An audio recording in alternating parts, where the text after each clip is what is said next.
Hey everybody, welcome to the GMG review. Today we're taking a look at Blood Bowl, the third season edition. And this is our third video today where I'm checking out Spike number 20 and the Nehekara Nightmares, the Mummies, the Tomb Kings team that comes in this new box set. I broke this into 3 reviews just to talk about the 3 teams. You can check out the previous 2 videos. Also up today on this channel, and yeah, let's talk about some Blood Bowl. Obviously, there's a lot going on discourse-wise about the new edition, mostly to the changes about team building, and I will talk about that here in the box set. Obviously, you're gonna get this rule book right here. You get this quick cheat sheet. So you don't have to have this copy of Spike magazine. They just were kind of sent us along, so I'm gonna show it off as well, because it has some more additional details about the team and some stuff you can do with stuff on the frame.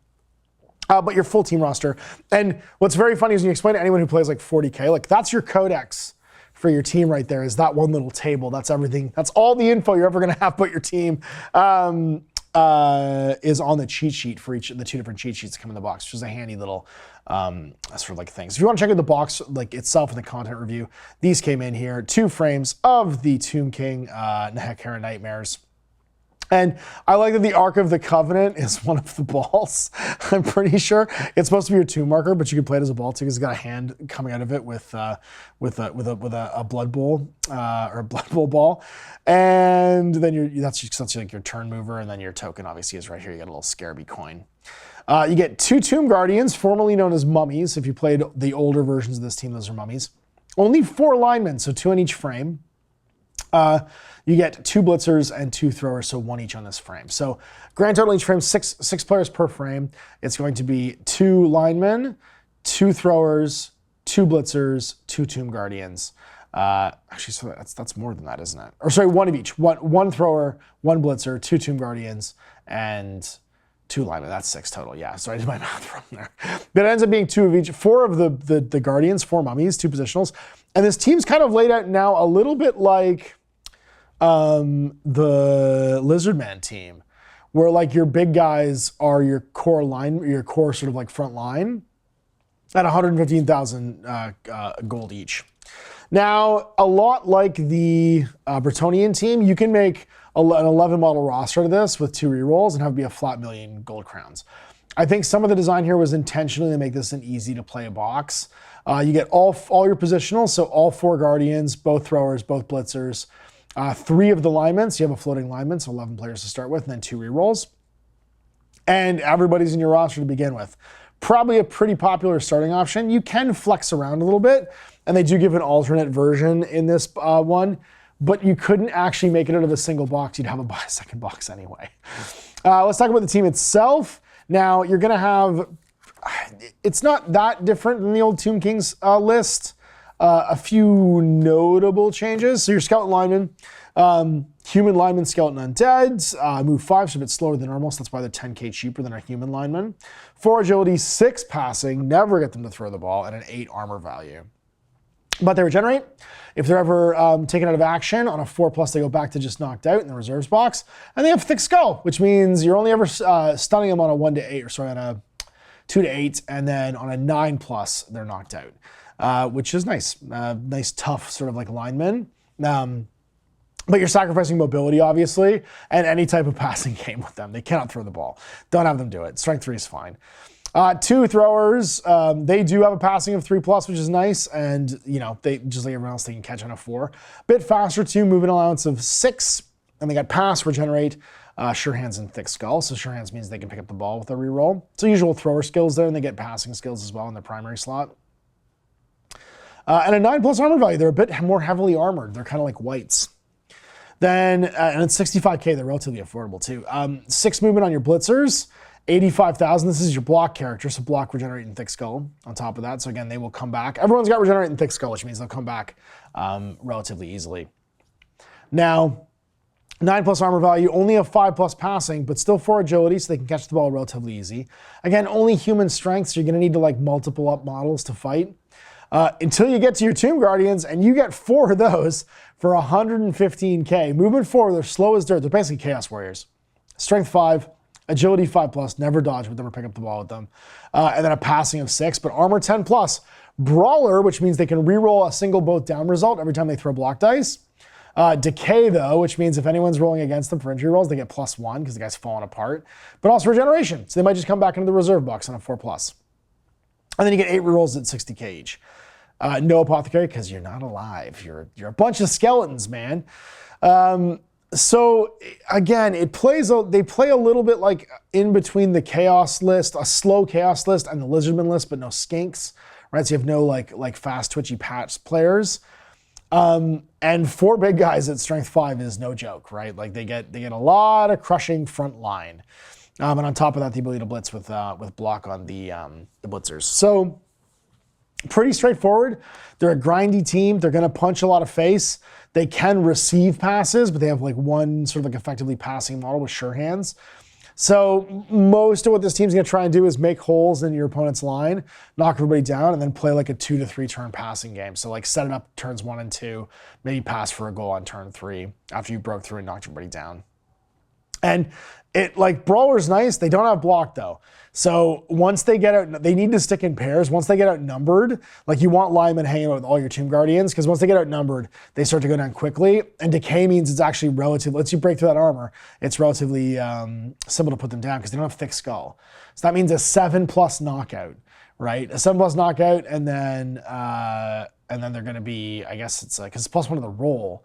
So an 8+, no, a 9+ taken out of action as opposed to a 10+, which means they're relatively easy. And you combine that with something like Mighty Blow, and it's gonna stack up quick.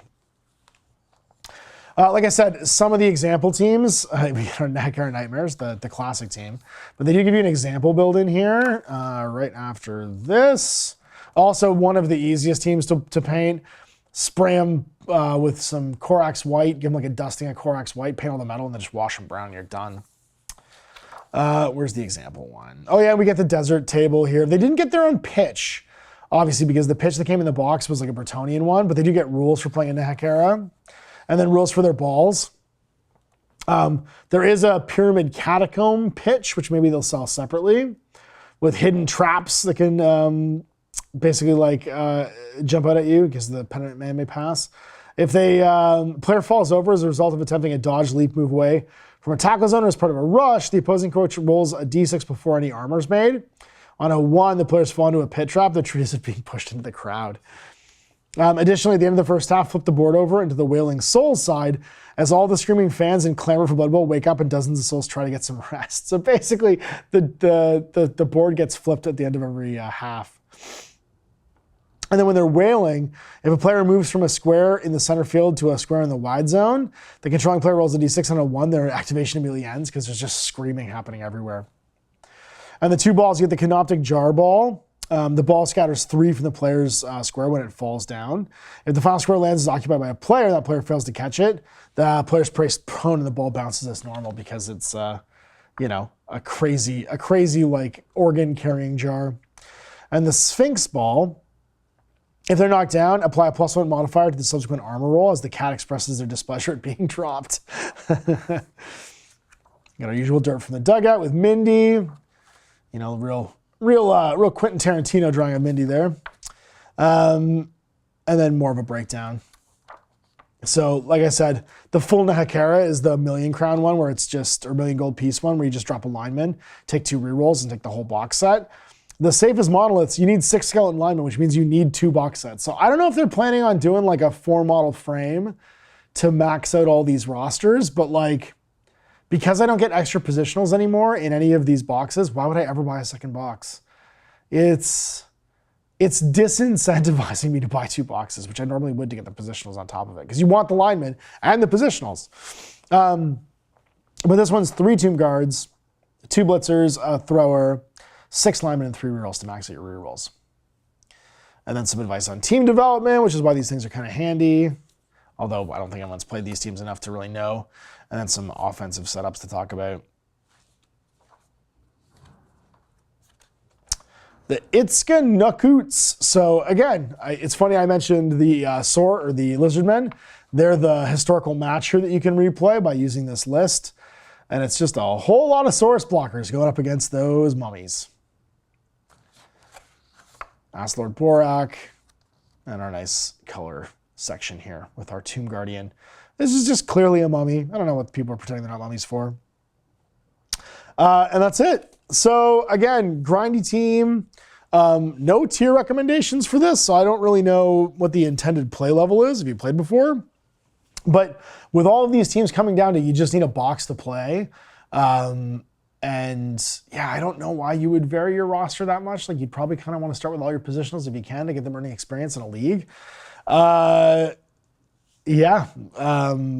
It's pretty much a one box is what you need, and it's going to play like it says it does in the tin because you're not going to have a lot of variation. Those Tomb Guardians you're leaning into, like, you're just going to play with skeletons. You want those Tomb Guardians to go punch things, and starting with 4 of them maxes your chance of being strength 5 and getting those sweet 2 dice blocks. You do get a nice core block set of dice here. And that Brawler, letting us reroll those both downs. Lots of pushes here. If they don't have dodge, oh my god, triple push, get out of here. Triple skull, there it is. I got the triple skull out of the way, so it'll never come back again to haunt me. You get your scatter die, you get your team selection die, and some sweet 2d6s, and they match. I do like that this all came in colored plastic. They are not push fit though. You do need glue to put these together. And that's it. Oh, and also some decals if you want to mark all of your players and give them numbers, which I always do. So yeah, a pretty evenly matched pair of teams, I think. Again, just build them with what comes in the box. You should have a pretty simple time if you're just starting to play Blood Bowl. And for a starter set, that's a good selection of models. There's nothing fancy here. There's nothing really like a super weird play style. We have a generalist team with some decent passing game because of all the nerves of steel with the Bretonnians. We have a grindy team with all their punching with the mummies, with the Tomb Kings, and a nice simple pitch set up to play on that, it ain't hurting anybody. So good value box set. Again, I did mention the box comes with, it's one of the nice hard boxes. If you want to store your copy of Blood Bowl in the Blood Bowl box, that should be fine. And yeah, Workshop knows how to make a starter set. They do it well.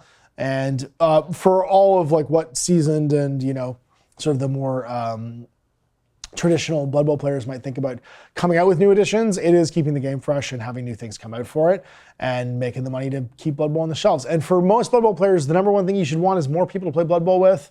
And this is how it gets done. You recruit new people with new products, and games seem alive when there's new things coming out for them. So I, for one, as a Blood Bowl player of many, many, many, many years, enjoy the fact that the chaos is in this game and it keeps changing and being fresh. Because again, I don't have to learn a whole 40K codex. I just need to know what's in one of these squares to play the game. And boy, howdy, is that refreshing. Long live Blood Bowl. Long live the Tomb Kings. Thanks for watching. See more GMG reviews. Ton of mash.